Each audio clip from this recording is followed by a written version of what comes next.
much of that today and its consequences to really appreciate true righteousness and its rewards.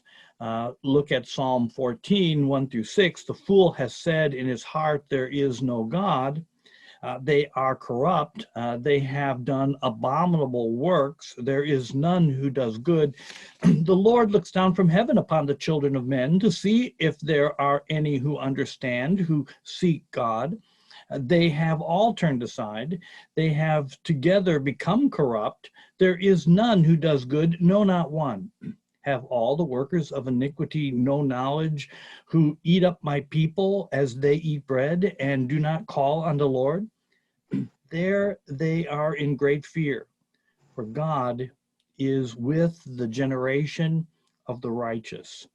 You shame the counsel of the poor, but the Lord is their refuge. Yeah, one thing the scriptures teach is that God will judge the world in righteousness, Psalm 9 and verse 8, and that's really kind of a terrifying thought. It really points to why unrighteousness is such a serious thing. And of course, when you think about that, God is really not the one to blame for that. We sometimes want to blame God, but he's not to blame. Psalm 19 and verse 9 says that the fear of the Lord is clean, enduring forever. The judgments of the Lord are true and righteous altogether. And the fact that they are righteous altogether suggests that they are just judgments. God's just judgments are just, they're righteous. And that means it's what's happening when God judges us in righteousness. He's treating us fairly. He's treating us fairly. Yeah, there's a lot of talk about justice right now. And yet, at the same time, there are some people that want to suggest that God is unjust for judging people in justice, in righteousness. The fact of the matter is, Psalm 1 verse 5 says, therefore the ungodly shall not stand in the judgment, stand as in that they're not going to be able to oppose the righteousness of God or be judged righteous when justice is, or righteousness is the standard, nor sinners in the congregation of the righteous.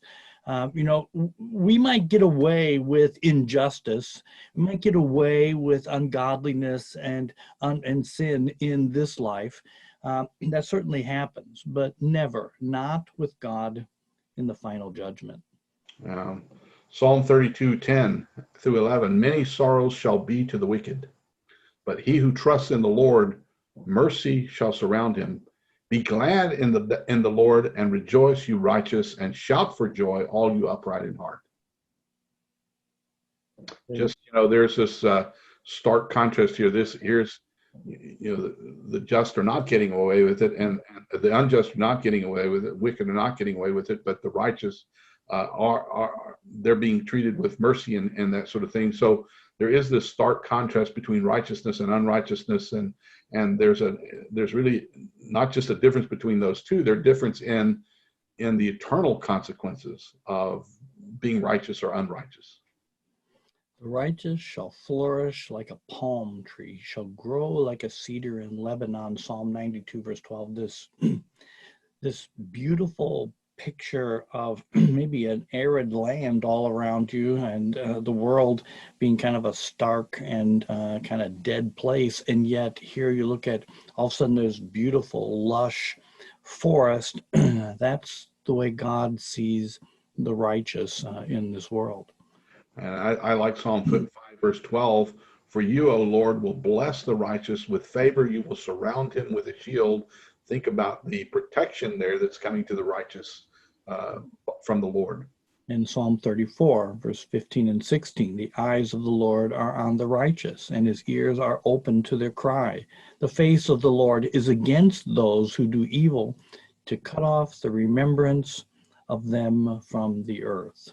Why don't you keep reading there a little bit more in that psalm, David? At verse 17, the righteous cry out, and the Lord hears and rescues them from all their troubles. The Lord is near the brokenhearted and saves those who are crushed in spirit. And then one more verse, maybe.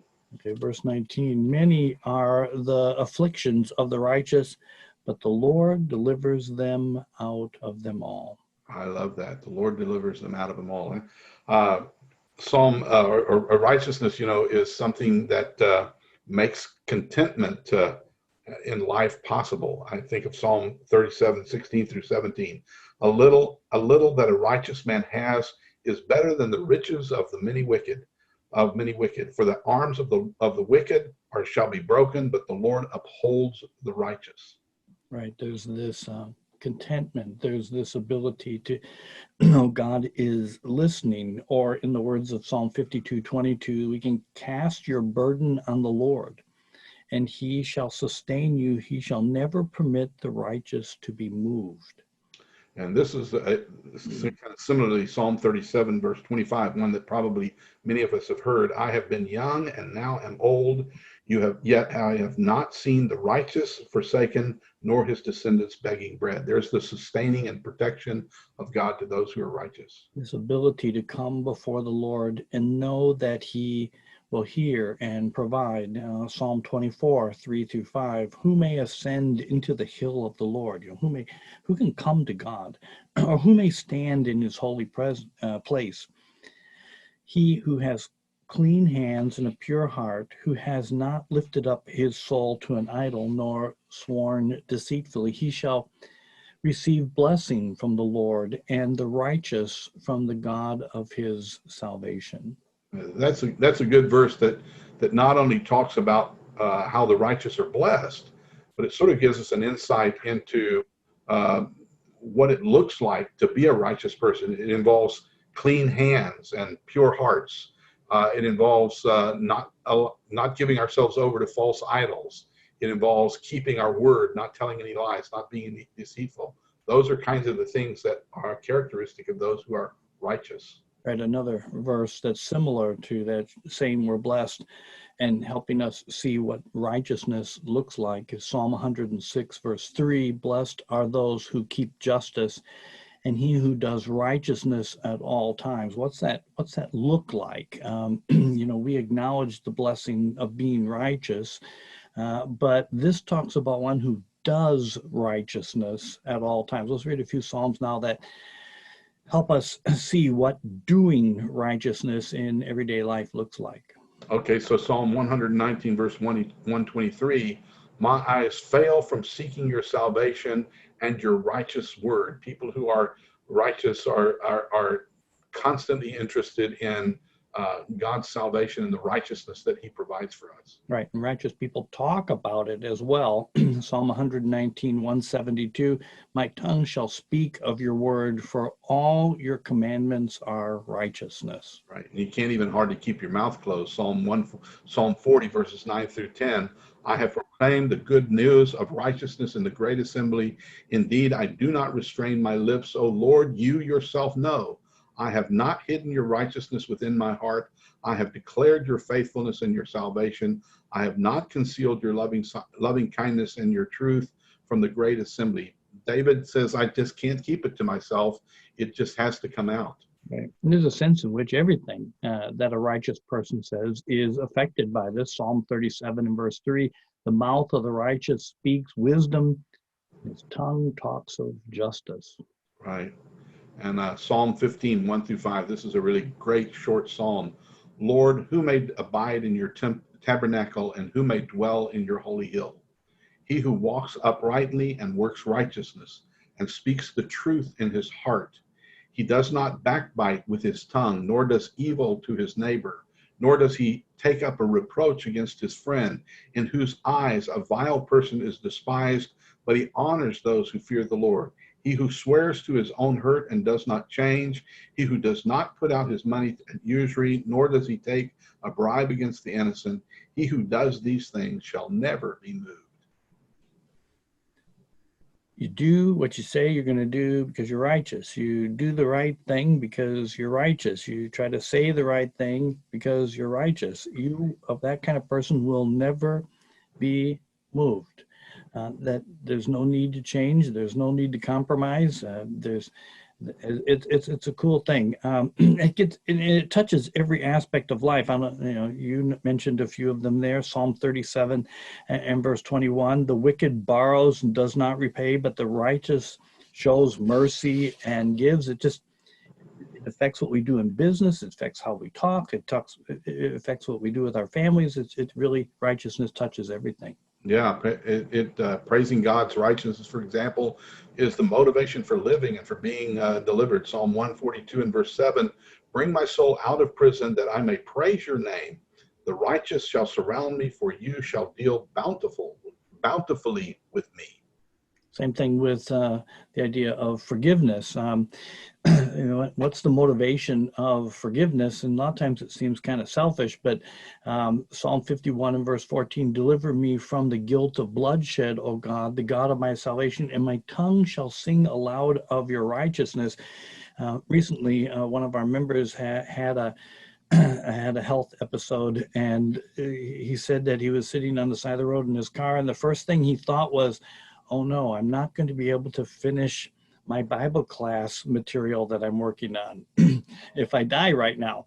And there's a sense in which that's what's happening here, that righteousness, that a righteous person says, if you will deliver me, if you will forgive me, that's going to free me up. That's going to give me the opportunity to praise you, and it's going to motivate me. It's going to give me a testimony of sorts to tell people about how great you are.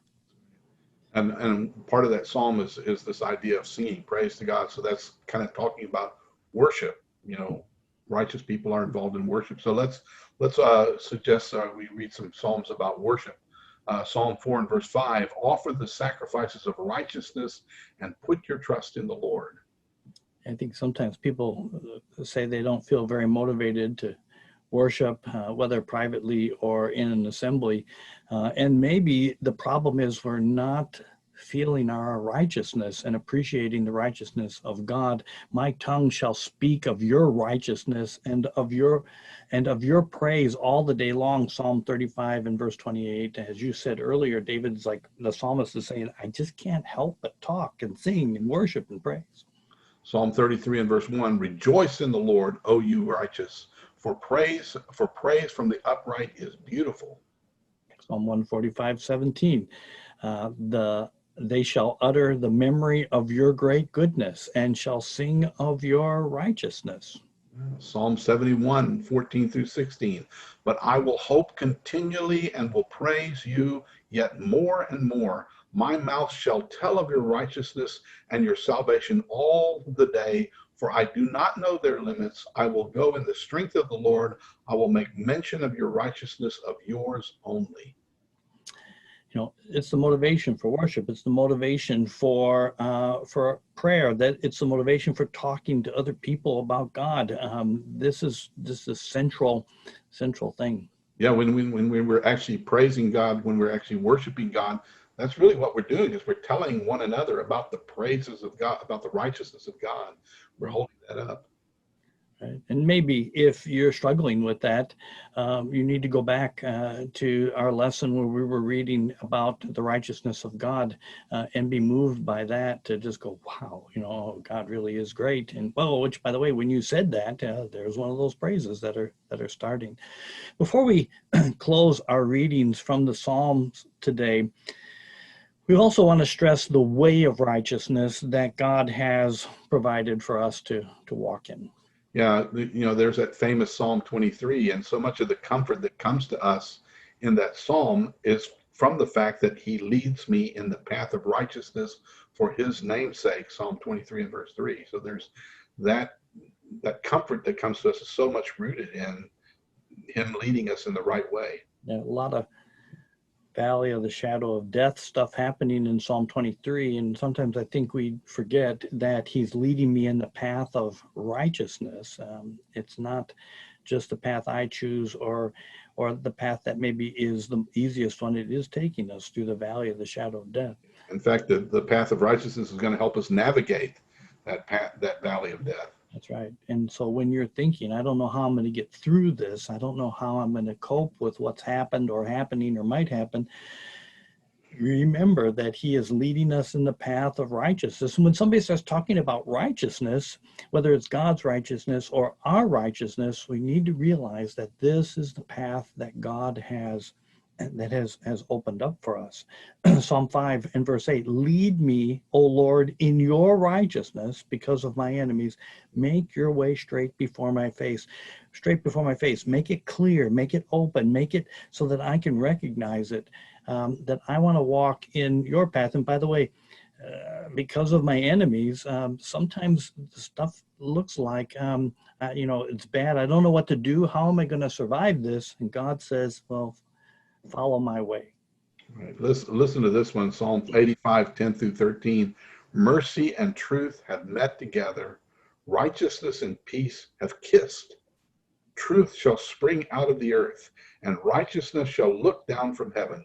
Yes, the Lord will give what is good, and our land will yield its increase. Righteousness will go before him, and shall make his footsteps our pathway. Our pathway will be his footsteps. Yeah, I love that. That's great. Let's let's go ahead and close with the reading of two Psalms. I'll be reading from Psalm 97, 10 through 12. And Rick, you're going to read from Psalm 11, I believe. I think these Psalms kind of sum up, maybe help us kind of step back and take a look at the righteousness of God and our own righteousness, and valuing righteousness for ourselves. Psalm 97, 10, 11, and 12. You who love the Lord hate evil. He preserves the souls of his saints. He delivers them out of the hand of the wicked. Light is sown for the righteous, and gladness for the upright in heart. Rejoice in the Lord, you righteous, and give thanks at the remembrance of his holy name. I want to read Psalm 11. In the Lord I take refuge. How can you say to my soul, flee as a bird to your mountain? For behold, the wicked bend the bow. They have set their arrow on the string to shoot in darkness at the upright in heart. If the foundations are destroyed, what can the righteous do? The Lord is in his holy temple. The Lord's throne is in heaven.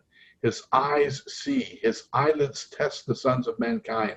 The Lord tests the righteous and the wicked, and his soul hates one who loves violence. He will rain the coals of fire upon the wicked, and brimstone and burning wind will be the portion of their cup. For the Lord is righteous. He loves righteousness. The upright will see his face. Please understand that God is righteous. He loves righteousness. He wants us to walk in the way of righteousness. And when we walk in the way of righteousness, there's great confidence in our life and in what even is ahead of us through the valley of the shadow of death and ultimately into eternity itself. Righteousness and following the righteousness of God is what will help us navigate that.